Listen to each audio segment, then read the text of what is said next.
అగో గల్లు గల్లు గజ్జగట్టి తెలుగుదేశం జెండ బట్టి రెపరెపలా ఎగురుతున్న పసుపు రంగు జెండ బట్టి ధన ధన ధన డప్పు గొట్టి చంద్రన్న బాట బట్టి అన్నగారు నిర్మించిన పసుపు రంగు జెండ బట్టి తెలుగుదేశం అరెరెర తెలుగుదేశం అగో తెలుగుదేశం పార్టీ మనదిరో కదలి రండి పసుపు రంగు జెండ నెత్తుదా తెలుగుదేశం పార్టీ మనదిరో కదలి రండి పసుపు రంగు జెండ నెత్తుదా అగో చంద్రబాబు లోకేష్ అన్నలు కదిలినారు యుద్ధానికి సిద్ధం అంటూ గల్లు గల్లు గజ్జగట్టి తెలుగుదేశం జెండ బట్టి రెపరెపలా ఎగురుతున్న పసుపు రంగు జెండ బట్టి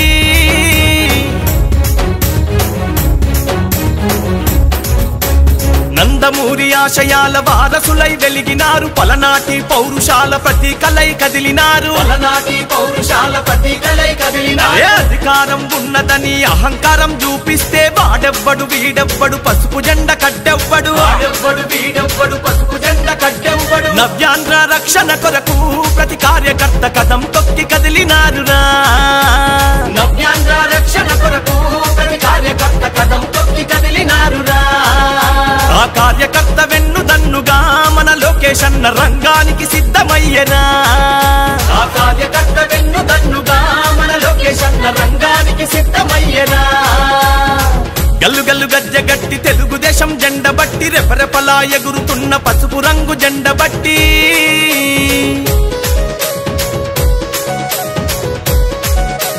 బడుగు బలహీనులకు బంధువైన నాయకులు శ్రమశక్తిని నమ్ముకున్న మేటితరం సేవకులు శ్రమశక్తిని నమ్ముకున్న మేటితరం సేవకులు నవ్యాంధ్ర పాలనంత నవ్వుల పాలు దూసి పిడికిలెత్తి పోరు చేయ రాజకీయ రణమునందు పిడికిలెత్తి పోరు చేయ రాజకీయ రణమునందు అడుగులే పిడుగుల బాలి బోరన్న నవ్యాంధ్రకి వెలిగివ్వాలి అడుగులే పిడుగుల బాలి బోరన్న నవ్యాంధ్రకి వెలిగివ్వాలి అగో చంద్రన్న పోరాటంలో ఎగసిపడే నిప్పు కనికలోల మారాలి లోకేష్ అన్న పోరాటంలో ఎగసిపడే నిప్పు కనికలోల మారాలి అగో గల్లు గల్లు గజ్జగట్టి తెలుగుదేశం జెండ బట్టి రెపరెపలా ఎగురుతున్న పసుపు రంగు జెండ బట్టి ధన ధన ధన డప్పు గొట్టి చంద్రన్న బాట బట్టి అన్నగారు నిర్మించిన పసుపు రంగు జెండ బట్టి తెలుగుదేశం అరెరెర తెలుగుదేశం అగో తెలుగుదేశం పార్టీ మనదిరో కదలి రండి పసుపు రంగు జెండ నెత్తుదా అగో తెలుగుదేశం పార్టీ మనదిరో కదలి రండి పసుపు రంగు జెండ నెత్తుదా అగో చంద్రబాబు లోకేష్ అన్నలు కదిలినారు యుద్ధానికి సిద్ధం అంటూ చంద్రబాబు లోకేష్ అన్నలు కదిలినారు యుద్ధానికి సిద్ధం అంటూ తెలుగుదేశం పార్టీ మనదిరో కదలి రండి పసుపు రంగు జెండ నెత్తుదా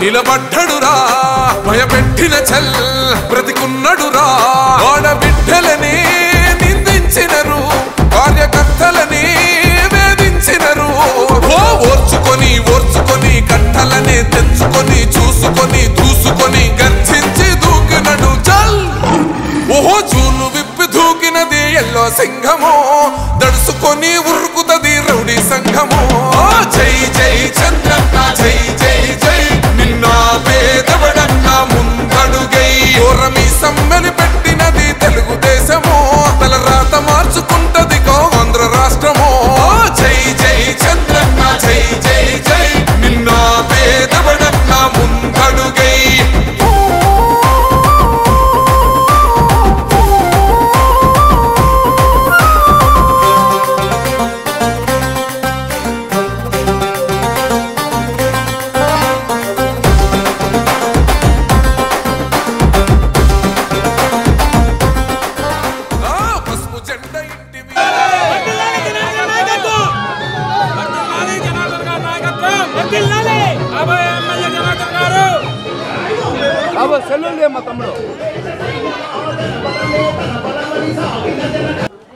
అవినీతికి అభివృద్ధికి మధ్య యుద్ధం జరగబోతుంది.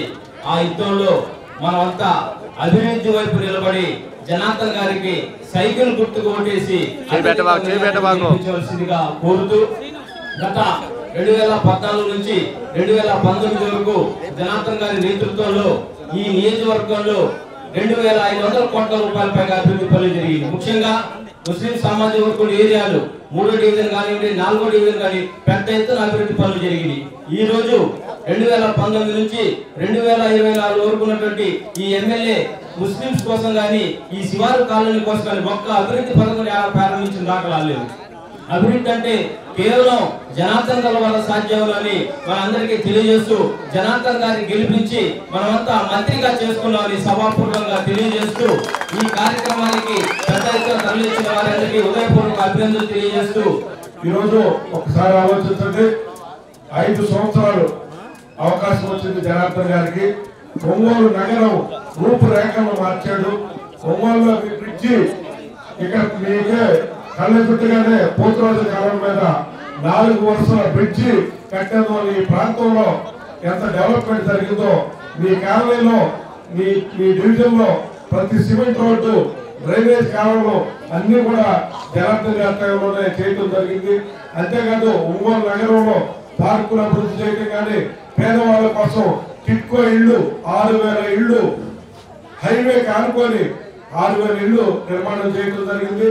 అంతేకాకుండా మనకి డంపింగ్ యార్డు నిర్మాణం చేయటం, తర్వాత ఎల్ఈడి లైట్లు, రోడ్లు డివైడింగ్ చేయటం, డివైడర్లు మొత్తం కూడా ఒంగోలు నగర రూపురేఖలు మార్చి ఇంతకుముందు ఒంగోలు నగరం ఒక ఎత్తు, జనార్దన్ గారు వచ్చిన తర్వాత అభివృద్ధి ఒక ఎత్తుగా అంత గొప్పగా అభివృద్ధి చేసిన వ్యక్తి జనార్దన్ గారు అని చెప్పి అందరికీ తెలియజేస్తున్నాం.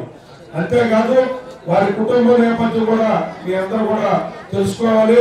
వాళ్ళ తాతగారు కొండేపల్లి ఎమ్మెల్యేగా, మాజీ మంత్రిగా, మచ్చలేని నాయకుడిగా ఒక పాలిటెక్నిక్ కాలేజీ నిర్మించాడు, రామచంద్ర ఆంజనేయులు పాలిటెక్నిక్ కాలేజీ.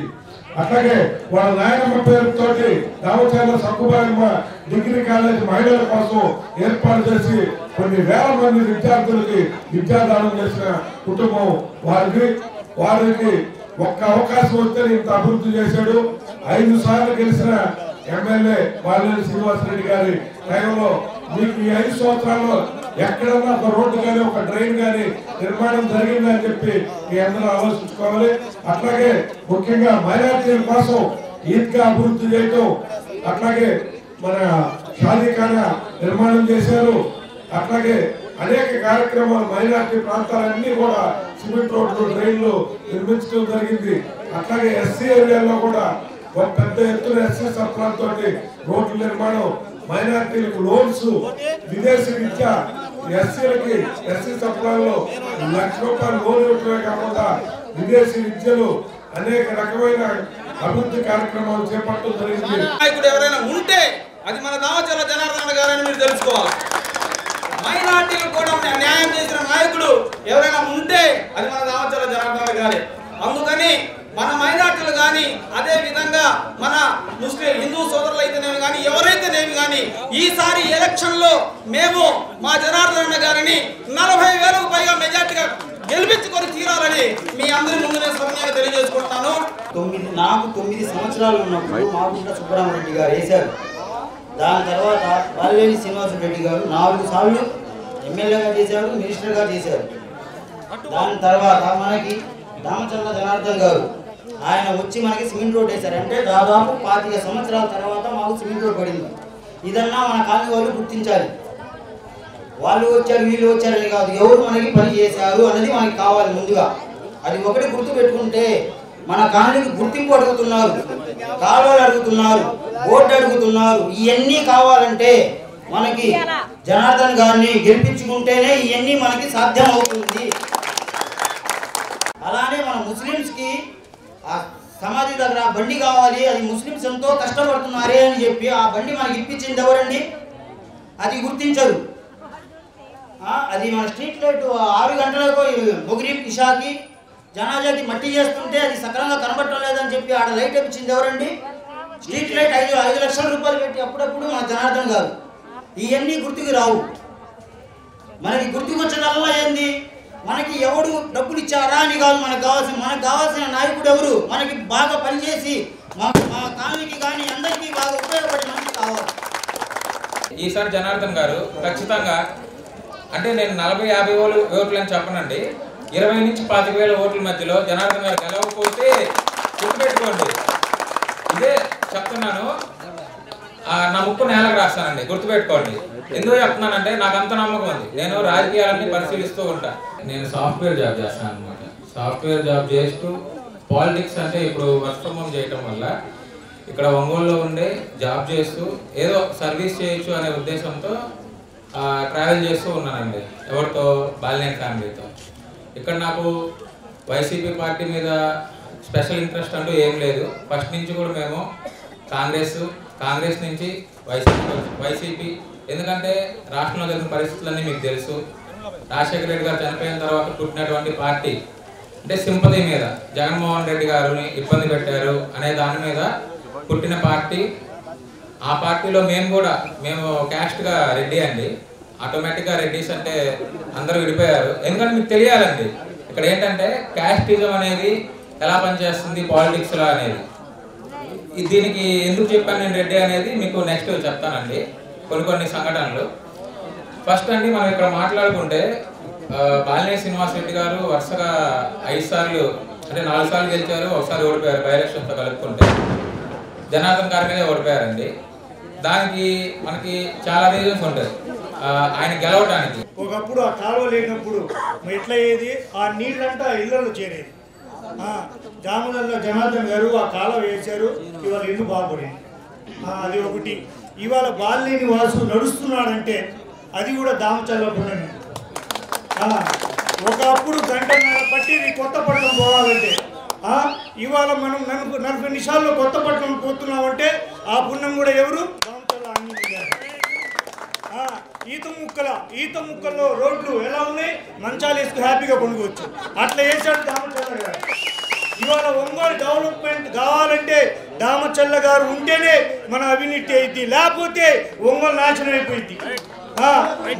అది దామచల్ల గారు మెజార్టీతో 25,000 కాడించి 30,000 మెజార్టీతో మనం గెలిపించుకోవాలని మన మనస్ఫూర్తిగా కోరుకుంటున్నాను. ఒకసారి మనం గమనించుకుంటే, ఎందుకంటే రేపు 13వ తారీఖు మే 13 ఎన్నికలు జరగబోతున్నాయి. మళ్ళా 5 సార్లకు వచ్చే ఎన్నికలు రేపు ఇంకా మనకి ఇలానే షెడ్యూల్ కూడా రావడం కూడా జరిగింది. రేపు మే 13 జరగబోయే ఎన్నికలకి మీరందరూ కూడా తెలుగుదేశం పార్టీకి సపోర్ట్ చేసి సైకిల్ గుర్తు మీద ఓటు వేయాలని చెప్పేసి కూడా మీ అందరినీ కూడా కోరుకుంటా ఉన్నా. దాంతోపాటు మన పార్లమెంట్ కూడా అందరికీ వచ్చే పరిస్థితులు అయినటువంటి మాగుంట శ్రీనివాసరెడ్డి గారు వాళ్ళ అబ్బాయి మాగుంట నాగారెడ్డి గారు ఈసారి ఎంపీగా ఆయన కూడా ఎవరు పోటీ చేస్తున్నారు. ఇద్దరు కూడా సైకిల్ గుర్తుపై మనం చేయాలని చెప్పి కూడా నేను తెలియజేస్తున్నాను. అదేవిధంగా అప్పుడు ఇందాక మన వాళ్ళు చెప్పినట్టు సుబ్రహ్మరెడ్డి గారు ఉండే టైంలో ఈ రోడ్డు వేశారు. ఆ తర్వాత మళ్ళా తెలుగుదేశం పార్టీ మొన్న వచ్చిన తర్వాత 2014-19లో ఇక్కడ ఉండే వాళ్ళందరూ కూడా ఆ రోజు వచ్చి మనకి వర్షం పడితే నీళ్ళన్నీ కూడా ఇళ్లలోకి వస్తున్నాయి, చాలా ఇబ్బంది రాదు, మమ్మల్ని అందరూ కూడా ఖాళీ చేపించి ఈ స్కూల్లోనూ ఎక్కడ పెట్టేసి ఆ రోజు ఉండే పరిస్థితిలో ఒక బిస్కెట్ ప్యాకెట్ చేతిలో పెట్టి వెళ్ళిపోయిన రోజులు కూడా మనకు తెలుసు. కాబట్టి తెలుగుదేశం వచ్చిన తర్వాత ఈ రోడ్డు కూడా హైట్ లేదు, మళ్ళా కొత్త రోడ్డు కూడా ఈ రోడ్డు మెయిన్ రోడ్డు వేయటం కూడా జరిగిందని చెప్పి కూడా నేను గుర్తు చేస్తా ఉన్నా. మైనార్టీస్కి ఏదైనా చేసింది అంటే తెలుగుదేశం పార్టీ. మైనార్టీస్కి అన్ని విధాలుగా కూడా నేను వచ్చిన తర్వాత మీకు ఈద్గాది కూడా నేను ఆ రోజు ఫస్ట్ సంవత్సరం వచ్చిన తర్వాత ఈద్గా చేశా. కబరస్థాలు ఆ రోజు ఉండే పరిస్థితుల్లో కబరస్థాలు బాగా లేకపోతే దానికి గోడ కట్టి చేసి అన్ని కబరస్థాలు కరెక్ట్ చేయించా. మసీదులు ఉంటే మసీదులు మరమ్మతులకు నేనే చేయించాను. అదేవిధంగా షాదీఖానా పేదవాళ్ళు పెళ్లి చేసుకోవాలంటే ఈరోజు చాలా ఇబ్బందులు వస్తాయని చెప్పి షాదీఖానా నేను చేస్తే పైన ఒక స్లాబ్ వేసి ఆయన మళ్ళా చేసుకొని నిన్న ఓపెన్ చేశానని చెప్పేసి మళ్ళీ అందరినీ కూడా పిలిచారు. కానీ ప్రజలకు తెలుసు అది షాదీఖానా ఏ టైంలో వచ్చింది, ఎవరు చేశారనేది కూడా అందరికీ తెలుసు.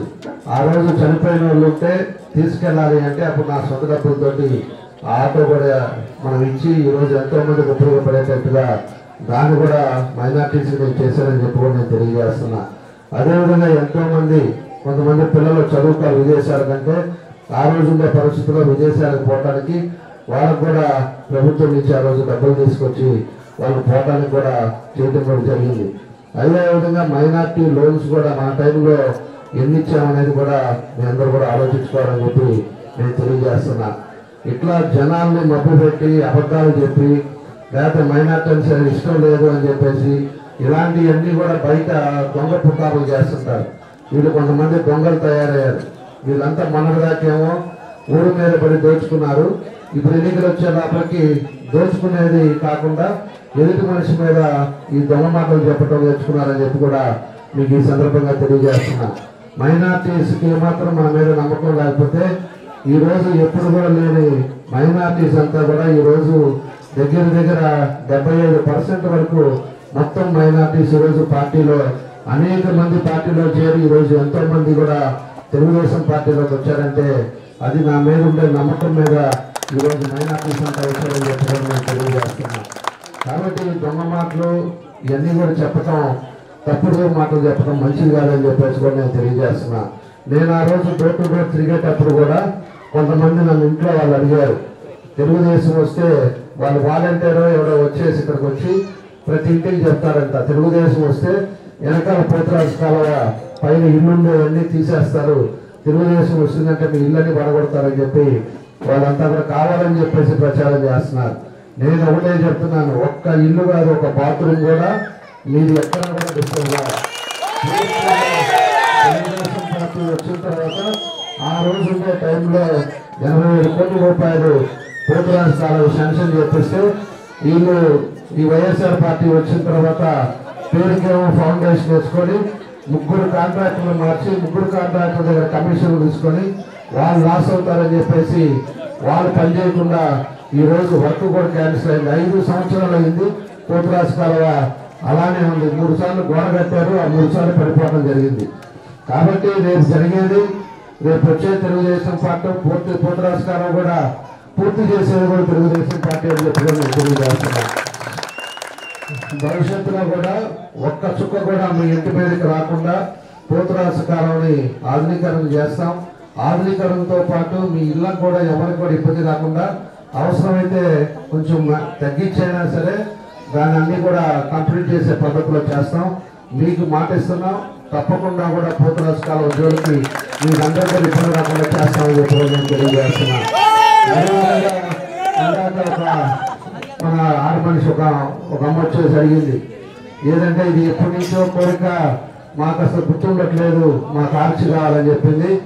ప్రభుత్వం వచ్చిన 2-3 నెలల లోపలే మీకు ఇక్కడ ఆర్చి కట్టిస్తామని చెప్పి నేను ప్రామిస్ చేస్తున్నాను. ఆర్చి కూడా ప్రకాష్ కాలనీ అనేది ఆర్చి పెట్టి దానికి తగ్గట్టుగా మీకు కూడా ఒక గుర్తింపు ఉండేటట్టుగా, దానికి అన్ని విధాలు కూడా హంగులు ఉండేటట్టుగా దాన్ని 3-4 నెలల లోపల అది ఓపెన్ చేసి మళ్ళా కూడా ఎవరైతే అడిగారో దానికి వాళ్ళకి సమాధానంగా మనం ఉండేటట్టుగా మనం చేస్తామని చెప్పి కూడా మీకు ఈ సందర్భంగా నేను తెలియజేస్తున్నాను. మనం ఉండేటప్పుడు ఎన్నో కార్యక్రమాలు కూడా చేశాం. పెన్షన్ మీ దగ్గరే మనం పోతే ఒక వికలాంగుడు భార్యాభర్త వికలాంగుడు ఉంటే వాళ్ళకి పెన్షన్ తీశారు. ఈ చేతగాని ఈ సైకిల్ ప్రభుత్వం వచ్చిన తర్వాత ఎన్నికల ముందేమో ఎన్నో హామీలు ఇచ్చాడు. 45 సంవత్సరాలకే పెన్షన్ ఇస్తాం, రేషన్లు ఇస్తాం, మద్య నిషేధం చేస్తాం, మళ్ళా ఇంట్లో ఎంతమంది పిల్లలు ఉంటే అంతమందికి మేము చదివిస్తాం అని ఎన్నో హామీలు ఇస్తే ప్రజలు కూడా దాన్ని నమ్మి 45 పెన్షన్ ఇస్తాడు, మన పిల్లలందరినీ చదివిస్తాడు అని చెప్పి ఒక ఉద్దేశంతో అందరూ కూడా ఓట్లేసి ఆ రోజు గెలిపించారు. ఈ రోజు ఎక్కడైనా గెలవగానే ఇంట్లో ఒకరినే చదివిస్తానన్నాడు. దాన్ని కూడా అమ్మఒడిలో ఒకరిని చదివించి అదివరకు మేమంతా కూడా ఫీజు రియంబర్స్మెంట్ ద్వారా కాలేజీలకు మేము కట్టే పని అయితే ఇప్పుడేమో వీళ్ళ అకౌంట్లకు వేయటం, పిల్లలకి సరిగ్గా ఫీజులు కట్టకుండా ఉంటాం, వాళ్ళ సర్టిఫికేట్లు కూడా వాళ్ళు ఇవ్వకుండా ఈ కాలేజీ వాళ్ళు ఆ ఇబ్బందులు కూడా మనం చూసాం.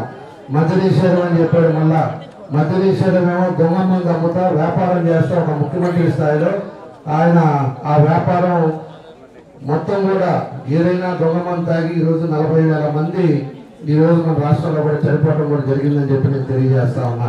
అలాంటి మందు తాగడం వల్ల ఒక స్పిరిట్ మందు, అలాంటి మందుని ఈరోజు మార్కెట్లో అమ్మి దానికి నాణ్యత లేకుండా చేసి దానికి విపరీతంగా రేట్లు పెంచి అదివరకు 120 రూపాయలు 100 రూపాయలు ఉంటే దాన్ని 230 రూపాయలు చేసి ఈరోజు ఆర్థికంగా అందరిని కూడా ఇబ్బందులు పెట్టి ఈరోజు పరిస్థితులు కూడా మనం చూసామని చెప్పి ఈ సందర్భంగా నేను తెలియజేస్తా ఉన్నా. పెన్షన్లు కూడా 45 సంవత్సరాలకి పెన్షన్ ఇస్తానని చెప్పిన ఆ సైకో ముఖ్యమంత్రి చాలా మందికి కరెంటు బిల్లు 400 యూనిట్లు దాటింది అనేది ఒకటి, మీ ఇంట్లో మోటార్ సైకిల్ ఉందనేది ఒకటి, లేకపోతే మీ ఇంట్లో కారు ఉందని చెప్పేసి ఒకటి, ఈ విధంగా దొంగ మాటలు చెప్పి సగం మందికి ఈరోజు పెన్షన్ తీసేసి ముసలి వాళ్ళు ఈరోజు ఆ 3000 వస్తూ ఉంటే మందులు కొనుక్కుంటా ఉండే వాళ్ళైతే వాళ్ళని కూడా ఇబ్బందులు పెట్టే పరిస్థితి కూడా మనం ఈరోజు రాష్ట్రంలో చూస్తూ ఉన్నాం. మన దగ్గర కూడా ఎంతో మంది కూడా ఈరోజు పెన్షన్ తీసేయడం జరిగిందని చెప్పి కూడా నేను తెలియజేస్తా ఉన్నా. కాబట్టి ఆయన వల్ల ఈరోజు రాష్ట్రం 20 సంవత్సరాలు వెనకపోయింది. డబ్బులు తీసుకొచ్చాడు, అప్పులు తీసుకొచ్చాడు, ఆ డబ్బు ఏం చేసినా తెలియదు. ఈరోజు రోడ్లే లేదు, ఎక్కడ డెవలప్మెంట్ జరగల, ఇవన్నీ కూడా చేయటం జరిగిందని చెప్పేసి కూడా మీ అందరికి కూడా తెలియపరుస్తా ఉన్నా. అదేవిధంగా ఇక్కడ ఉండే ఆయన సంగతి కూడా మీ అందరికి కూడా తెలుసు. ఎన్నికలు వస్తుందనగానే ఆ 2 నెలలు మాత్రం కనపడతాడు. 2 నెలలు కనపడేసి మీకు పట్టాలు ఇస్తాం, లేకపోతే చీరలు ఇస్తాం, షర్టు ప్యాంట్లు ఇస్తాం, లేకపోతే ఏదో ఒక కార్యక్రమాలు చేస్తాం, ఇవన్నీ కూడా తెలియజేసి అందరినీ మోసం చేసే పరిస్థితులు చూస్తాం. మొన్న కూడా పట్టాలని చెప్పేసి ప్రతి కాలనీని తిరిగాడు. చీరలు అదేవిధంగా ఆ చీర కూడా ఒకసారి ఉచితే పోయే చీర 200 రూపాయలు అందరికి ఇచ్చి మళ్ళా మోసం చేసే పరిస్థితి తీసుకొస్తున్నారు. ఈరోజు షర్టు ప్యాంటు అంటున్నారు. మళ్ళా పట్టాలు కూడా అన్నీ కూడా దొంగ పట్టాలు. నిజమైన పేదవాడు, నిజమైన ఇల్లు లేక బాధపడే ఉండే వాళ్ళకి ఎవరికి పట్టాలు రావు. వాళ్ళకి ఇచ్చే పట్టాలలో 5% అలాంటి వాళ్ళు ఉంటే 95% వాళ్ళ పార్టీ తొత్తులకి, 4 ఫ్లోర్లు ఉండే వాళ్ళకి ఇవ్వటం, అదేవిధంగా ఉద్యోగం చేసుకునే వాళ్ళకి ఇవ్వటం, ఇలాంటి వాళ్ళన్నీ కూడా చేయటం జరిగిందని చెప్పి కూడా నేను తెలియజేస్తున్నా. అవన్నీ కూడా బయటకు వస్తాయి. ఇవాళే మనకి స్వాతంత్రం వచ్చినప్పుడు ఎట్లా ఉందో మన రాష్ట్రానికి ఈ రోజు ఎన్నికల కోడ్ కూడా వచ్చింది. ఈ ఎన్నికల కోడ్ రావడంతో ప్రజలంతా కూడా ఊపిరి పీల్చుకున్నారు. ఈ రోజు ప్రజలు ఇంకా ఈ ఎవరైతే ఉన్నారో ఈ వాలంటీర్లు కానీ, ఈ పోలీసు వాళ్ళు కానీ ఎవరు కూడా బెదిరించేవాళ్ళు. ఇదివరకు పార్టీలోకి వస్తాను అంటే బెదిరించడం, వాలంటీర్ల చేత బెదిరించడం. ఇందాకే మన తమ్ముడు చెప్తున్నారు, ఎవరో నితీష్ రెడ్డి అంటేవాడు, వాళ్ళ నాన్న వచ్చేసి నాకు 20-15 సంవత్సరాల ముందు తెలుసు. అతను చేపల శ్రీనివాస్ రెడ్డి అని ఇక్కడ కూర్చొని ఒక కేబుల్ నడుపుతూ ఉండేవాడు. ఆయనేమో ఏదో హెల్త్ ప్రాబ్లం వచ్చి ఆయన చనిపోయాడు. వీడేమో ఇప్పుడు ఆయన ఎమ్మెల్యే కొడుకుతో తిరుగుతా ఎక్కడెక్కడ బెదిరించడానికి, ఎక్కడెక్కడ దందాలు చేయడానికి, వాళ్ళల్లో ఆయన దగ్గర 9 ఉంటే 9లో ఈ నితీష్ రెడ్డి అనేవాడు ఒకడు. వీళ్ళు ఫోన్ చేసి నేను ఇంటికి వచ్చి కొడితే నీకు దిక్కేవాడు అంట. అంటే వీళ్ళు కొడతా ఉంటే కొట్టించుకోవడానికి జనాలు ఏమైనా ఖాళీ ఉన్నారా, లేకపోతే ఏమన్నా ఉన్నారా అని చెప్పేసి నేను అడుగుతా ఉన్నా. నితీష్ రెడ్డి కూడా నేను చెప్తున్నా, మీ అందరి తర్వాత కేబుల్ ద్వారా రేపు ఎట్టవాడు చూస్తారు. మీ నాయన నా దగ్గరకు వచ్చి ఆ రోజుల్లోనే 15 సంవత్సరాల ముందే కనపడిపోయేవాడు. నువ్వు ఇంకా సర్జీలు వేసుకున్నావు, నువ్వు పిచ్చిగా ఇంకొకసారి కానీ తెలుగుదేశం పార్టీ వాళ్ళకి కానీ ఫోన్లు చేసి మేము కొడతాము, లేకపోతే నీ అంత చూస్తామని ఏదన్నా మంచితనం ఒక దగ్గరే ఉంటది. కానీ ఓపిక పేషెన్స్ పోతే అది మంచి పద్ధతి కాదు. నువ్వు పిల్లవాడివి, జాగ్రత్తగా ఏదో వ్యాపారాలు చేసుకోవాలి, పద్ధతి ప్రకారంగా సమాజంలో మంచి పేరు తెచ్చుకోవాలి తప్పితే ఈ రకంగా ఏదో అతను అన్నుందని చెప్పు, లేకపోతే రేపు ప్రణీత్ రెడ్డి వచ్చి నేను ఆడుకుంటాడేనో, నీ ఇష్టారాజ్యంగా వచ్చి నేను కొడతాను, నీకు దిక్కెవరు అంటే మాత్రం మర్యాద కాదని చెప్పి చెప్తున్నా. రేపు అనేది గవర్నమెంట్ మారిన తర్వాత ప్రణీత్ రెడ్డి అబ్బా కొడుకు ఇద్దరు కనపడరు. నీకు నీ గడప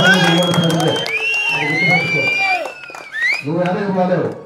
వాళ్ళిద్దరేమో హైదరాబాద్లో ఉంటారు, ఆయన ఏమో ఆడుకుంటూ ఉంటాడు. కాకపోతే అప్పుడు మళ్ళా రేపు ఎలక్షన్ వచ్చినప్పుడు 1 నెల ముందు వస్తారు వాళ్ళిద్దరు అబ్బా కొడుకులు ఇద్దరు. కాబట్టి మంచి చెడు అనేది ఉంటుంది. నువ్వు ఎంత రావునా ఎగిరి పడితే అంతకంటే 4 గంటలు ఎగిరిపడే వాళ్ళు కూడా అందరూ ఉండాలి. నువ్వు ఎంతవరకు మాట్లాడాలో, ఎంత పద్ధతిగా ఉంటావో ఆ పద్ధతులు నేర్చుకో అని చెప్పి కూడా ఇక్కడ నుంచి హెచ్చరిస్తా ఉన్నా.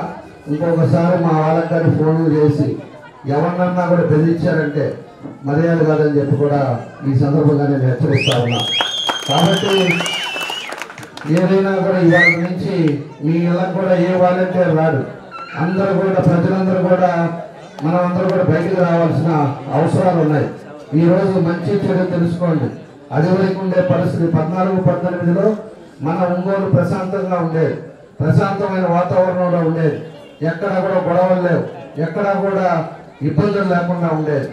ఈ రోజు ఉండే వ్యవస్థ 5 సంవత్సరాల్లో ఎవరన్నా బొంగు పెట్టుకొని ఉంటే 20 సంవత్సరాల నుంచి బొంగు పగలగొడతారు. పేరేంటి అంటే తెలుగుదేశం అంటారు. అదేవిధంగా కొంతమంది డాక్టర్లను బెదిరిస్తారు, కొంతమంది వ్యాపారస్తులను బెదిరిస్తారు. ఇది బెదిరించి 30 లక్షలు ఇస్తావా ఇవ్వంటారు, లేకపోతే ఖాళీ స్థలాలు ఉంటే కబ్జా చేస్తారు. ఒక నియంత్రణ పాలన మాదిరి వాళ్ళ ఇష్టారాజ్యంగా అధికారులను అడ్డం పెట్టుకొని ఈ పోలీసు వాళ్ళని అడ్డం పెట్టుకొని అనేక మందిని కూడా ఈరోజు మన టౌన్లో కూడా ఇబ్బందులు పెట్టడం కూడా చూసాం. అనేక మంది కొంతమంది నా దృష్టికి తీసుకొచ్చారు, కొంతమంది ఏమో మన దృష్టికి కూడా తీసుకురాకుండా ఎందుకులే అని చెప్పేసి వాళ్ళంతా కూడా భయపడతా గమ్ముగా ఉన్నారు. ఈరోజు అందరికీ కూడా నేను చెప్తున్నా, ఈరోజు ఎలక్షన్ కోడ్ వచ్చింది.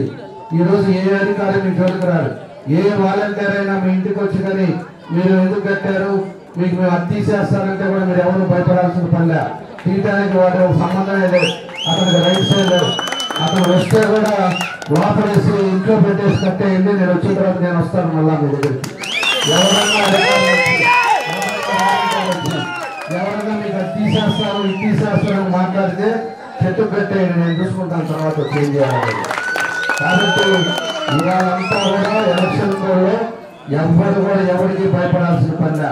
వీళ్ళు తీసేది ఉండదు, ఇంక ఇచ్చేది ఉండదు, అన్నీ అయిపోయింది. పోలీసు వాళ్ళు కూడా కేసులు ఉన్నాయని పాతదనేది ఏదైనా వచ్చినా మీరు ధైర్యంగా ఉండండి, ఏది వచ్చినా కూడా మాకు చెప్పండి, మేము చూసుకుంటాం. కాబట్టి ప్రజలు స్వేచ్ఛగా బయటకు రండి. ఇన్నాళ్ళు 5 సంవత్సరాల్లో అది వరకు మన బ్రిటిష్ వాళ్ళు పోరాడారంట, ఎవరు స్వాతంత్రం కోసం వాళ్ళ బ్రిటిష్ వాళ్ళ మీద మన వాళ్ళంతా కూడా పోరాడారు. ఆ విధమైన పరిస్థితి వచ్చింది. మన స్వాతంత్రం వచ్చిన తర్వాత ఎప్పుడైతే మన ప్రజలంతా కూడా బయటకు వచ్చారో ఈ రోజు రాష్ట్రంలోనే ఎంతో మంది బయటకు వస్తారో చూడండి.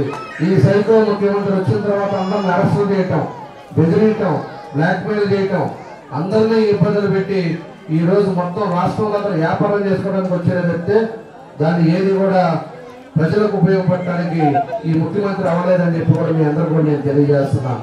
కాబట్టి ఇలాంటివన్నీ వాతావరణం మనం అంతా చూసాం, కష్టపడ్డారు. నా మీద కూడా 23 కేసులు పెట్టారు, 23 కేసులు పెట్టారు. మా పార్టీలో ఉండే వాళ్ళందరూ కూడా పెట్టారు. వాళ్ళ కొంతమందిని అయితే అరెస్ట్ చేసి రిమాండ్కి పంపించారు, 18 రోజులు రిమాండ్లో ఉండొచ్చారు. అయినా కూడా ఎవరికి భయపడేది లేదు. ఆ రోజు స్వాతంత్రం కోసం కూడా మన వాళ్ళు ఎంతో మంది జైల్లో పోయి ప్రాణాలు అర్పించారు, అయినా స్వాతంత్రం తెచ్చుకున్నాం. ఈ రోజు ఉండే పరిస్థితులు కూడా అలానే ఉన్నాయి. ఈ రోజు ఉండే అక్కడ సైకో ముఖ్యమంత్రి ఉంటే ఇక్కడ సైకో పిల్లోడు ఉన్నాడు. ఎవరు పిల్లోడు అనేది మీకు తెలుసు అనుకుంటా అందరికి.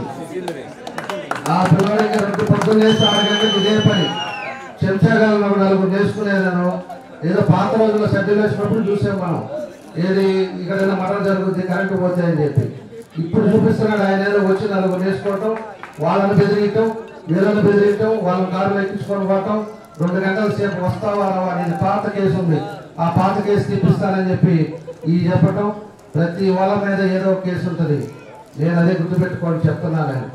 అతననే ఎవరిని ఇంకా బెదిరించినా, ఎవరి మీద కేసులు అని చెప్పేసి ఏదైనా అన్నా, ఎవరైనా పోలీసు వాడు ఎవరైనా బెదిరించినా మీరు ఫోన్ చేయండి, తప్పకుండా ఏం జరగదా పరిణామాలు నేను చూసుకుంటామని చెప్పి మరోసారి తెలియజేస్తాను.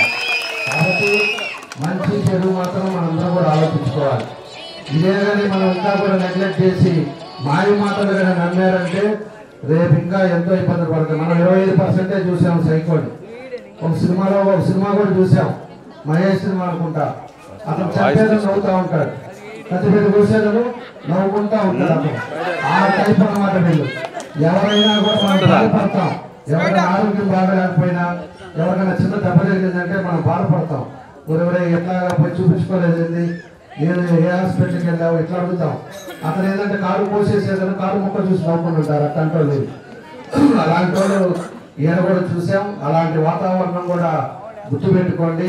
అలాంటి మనుషుల నుంచి మనం బయటకు రావాలంటే మళ్ళా సమర్థవంతమైన నాయకుడు పరిపాలన రావాలి.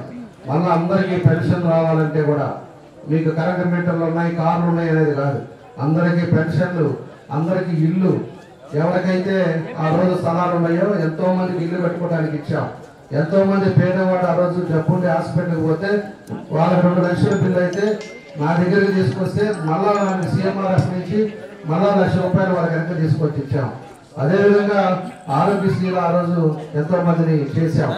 ఈరోజు టిట్కో హౌసెస్ మనం 6,000 ఇళ్ళు ఆ రోజు పేదవాళ్ళ కోసం అని చెప్పేసి కట్టిస్తే ఈ దుర్మార్గుడు వచ్చిన తర్వాత మొత్తం దాని మీద ఒక ఇటుక రాయి పెట్టాల, దాన్ని అలానే వదిలేశారు. దాన్ని వదిలేసింది కాకుండా ఎవరైతే 25,000 12,000 కట్టారో దానికోసం వాళ్ళ మీద మన బ్యాంకులో లోన్ తీపించి ఆ డబ్బులు కూడా తినేసాడు ఈ సైకోరెడ్డి. ఆ డబ్బులు కూడా తినేసి పూర్తిగా ఆ డబ్బులు పెట్టి వచ్చిన డబ్బులన్నా లోన్ డబ్బులు పెట్టన్నా కనీసం ఒక ఇటుక రాయి పెట్టాల, అవి అలానే ఉన్నాయి. కాబట్టి 80% మనం ఆ రోజు ఎట్లయితే చేసామో ఇప్పుడు కూడా అలానే ఉన్నాయి. దాన్ని కూడా మనం రాగానే ప్రభుత్వం రాగానే ముందు 80% అయింది కంప్లీట్ చేసి 6,000 మందికి ఇమ్మీడియట్ గా వాళ్ళందరూ ఎవరైతే ఆ రోజు డబ్బులు పెట్టారో వాళ్ళందరికీ ఇస్తామని చెప్పి ఈ సందర్భంగా నేను తెలియజేస్తున్నాను. వాళ్ళలాగా సెంట్లు భూమి మనం ఈసారి 2 సెంట్లు పట్టాలు ఇస్తాం. ఎవరైతే ఇంకా పేదవాళ్ళు ఉన్నారో ఎంక్వైరీ చేస్తాం. మేము ఆ రోజు వైఎస్ఆర్ పార్టీ, తెలుగుదేశం పార్టీ లేదా ఇంకో పార్టీ అనేది చూడాల, పేదవాళ్ళు ఎవరైతే ఉన్నారో వాళ్ళకందరూ కూడా మనం టిట్కో హౌసెస్ లో ఇచ్చాం. ఈ రోజు పెన్షన్లు కూడా తెలుగుదేశం వాళ్ళు కాదు వైఎస్ఆర్ వాళ్ళు కూడా అందరికి కూడా పెన్షన్లు ఇచ్చాం. ఇట్లాగా మనం అన్ని కూడా అప్పుడు ఎవరు పార్టీ అనేది చూడకుండా ఎలక్షన్ అప్పుడు పార్టీ చూస్తారు. ఎలక్షన్ అయిపోయిన తర్వాత ప్రజలందరికీ అధికారులు ఉండేటప్పుడు, ప్రభుత్వం ఉండేటప్పుడు అందరినీ ఆదుకునే విధంగా మేమంతా కూడా ఆ రోజు పరిపాలన విధానం చేశాం. ఈ రోజు వీళ్ళు వచ్చిన తర్వాత మొత్తం కూడా వాళ్ళ పార్టీ వాళ్ళకి మన పార్టీ వాళ్ళకి అందరికీ తీసేయటం, మన పార్టీ వాళ్ళని ఇబ్బంది పెట్టడం, మన పార్టీ వాళ్ళని అనేక వాళ్ళ వ్యాపారాల మీద కూడా ఇబ్బందులు పెట్టే పరిస్థితులు కూడా మనం చూసామని చెప్పేసి నేను తెలియజేస్తున్నాను. కాబట్టి మనం అందరం కూడా ఈ ఎన్నికలు అనేది చాలా క్రిటికల్ ఎన్నికలు, అన్ని కూడా మనం ఆలోచించుకొని ప్రతి ఒక్కరు కూడా మనం జాగ్రత్తగా చేయాలి. ప్రతి ఒక్కరు కూడా మనకంటూ ఇంకో 4 ఓట్లు తీసుకురావడానికి మనం ఏం చేయాలి, మనం ఏ విధంగా తీసుకొచ్చుకోవాలో కూడా అందరం కూడా కష్టపడి 40 రోజులు మనకి ఇవాళ ఎన్నికలు మామూలుగా వచ్చే నెల ఉంటాయి అనుకున్నాం. అది కాస్త మనకి 13వ తారీఖు దాకా పడింది కాబట్టి ఇంకా 40 రోజులు 50 రోజులు దాకా ఉంది. ఈ 50 రోజులు కూడా ప్రతి ఒక్కరు కూడా సీరియస్ గా ఇదిగో నాతో పాటు కూడా తీసుకొచ్చామని చెప్పి అలాగా అందరం కూడా తీసుకొచ్చి ఒంగోలులో ఎప్పుడు ఎరగని రీతిలో మంచి మెజారిటీతో తెలుగుదేశం పార్టీ అటు ఎంపీ అభ్యర్థి ఎమ్మెల్యే అభ్యర్థి ఇద్దరు కూడా గెలిచే విధంగా మనందరం కూడా కృషి చేయాలని చెప్పేసి కూడా మీ అందరికీ తెలియజేస్తున్నా. ఇవాళతో అయిపోయింది కాబట్టి రేపటి నుంచి మీరు చూడండి, ఖచ్చితంగా ఎవరైతే ఇబ్బందులు పడ్డాలో చాలా మంది ఉన్నారు. వీళ్ళు పెట్టిన బాధలకు బయటపడకుండా ఉండేవాళ్ళు చాలా మంది ఉన్నారు. మొత్తాన్ని అందరినీ ఆహ్వానిస్తా ఉన్నాం. రేపు మీకు మేము సహాయం చేస్తాం. రేపు మీకు ఏ ఇబ్బంది లేకుండా చూసే బాధ్యతలు తెలుగుదేశం పార్టీ మేము తీసుకుంటాం. కాబట్టి ఇన్నాళ్ళు ఇబ్బందులు పడింది చాలు, అందరూ కూడా తెలుగుదేశం పార్టీలోకి వచ్చి అందరూ కూడా తెలుగుదేశం పార్టీకి సపోర్ట్ చేయండి. రేపు భవిష్యత్తులో మీకు అండగా ఉంటామని చెప్పి మరోసారి మీ అందరూ కూడా తెలియజేస్తూ